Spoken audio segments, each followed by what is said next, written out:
All right. Well, good morning, Chairman Leahy and members of the committee. My name is Benjamin Miller. I'm the Unmanned Aircraft Program Manager with the Mesa County Sheriff's Office and as said, a representative with the Airborne Law Enforcement Association. Thank you for inviting me to speak to you about the use of unmanned aircraft in the small Colorado community where I live. The Mesa County Sheriff's Office is a middle-sized agency, about 200 people with a patrol team of just 65 deputies. These deputies serve approximately 175,000 citizens who live inside a 3,300 square mile county. We see a wide range of criminal activity from petty offenses to major crime, including drug trafficking and homicide.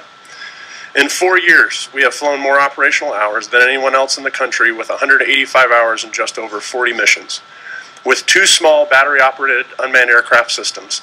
That's a lot considering the Dragonflyer X6, which is this one on the table here, is a backpack-sized helicopter that can fly for only 15 minutes and weighs 2 pounds. Our small airplane called Falcon UAV can fly for an hour and fit in the trunk of a car and weighs just 8 pounds.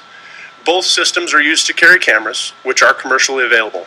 In fact, you can buy the very same camera that we put on the Dragonflyer X6 at Walmart. I'd like to share with you today some brief examples of how we use this equipment. My first example occurred last May when a historic church caught fire. We flew the Dragonflyer X6 carrying a thermal camera which allowed us to show the hot spots that still needed to be properly extinguished. Firemen were then able to assess the situation and address it accordingly, as these areas were not viewable to the naked eye. We flew about 600 feet in the air and took photos that the arson investigators were able to determine which direction the fire had traveled through the building. My next example occurred just a few weeks ago when a 62-year-old woman went missing. We launched our Falcon UAV in an effort to find this woman.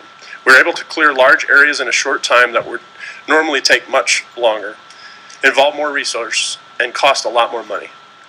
The woman's body was recovered by ground personnel the following day. The use of Falcon allowed us to more directly apply resources in that recovery effort.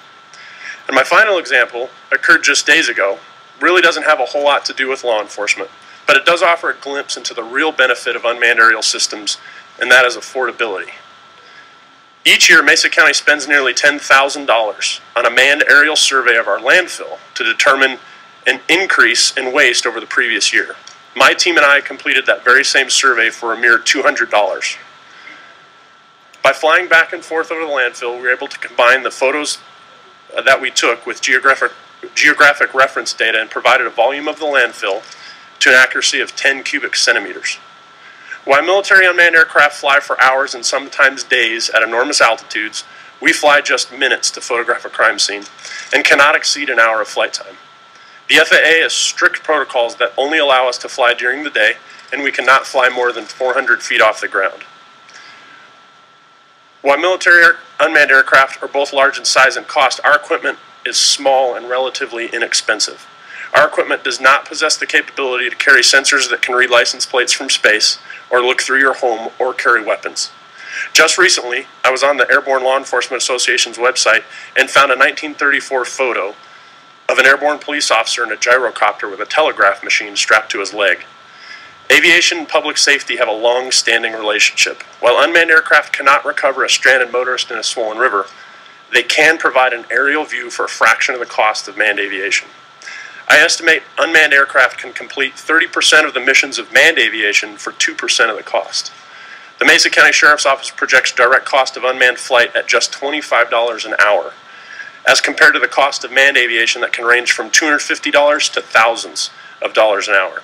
It actually costs just 1 cent to charge the battery that we use inside our system. My agency's use of unmanned aircraft is primarily for search and rescue and crime scene reconstruction, but it must be said that any tool can be abused. This sad reality is not unique to law enforcement, nor did it begin with unmanned aircraft.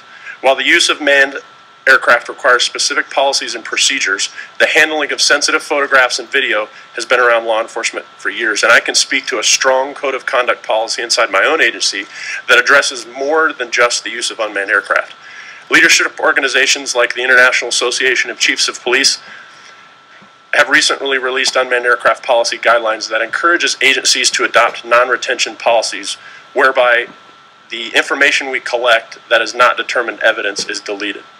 These guidelines have also been endorsed by the Airborne Law Enforcement Association, and it's with their guidance that agencies like mine are developing robust policies, quality training tools, and professional unmanned aircraft programs. In closing, I hope that my testimony has offered a realistic perspective of the many benefits of unmanned aircraft. Thank you for the opportunity.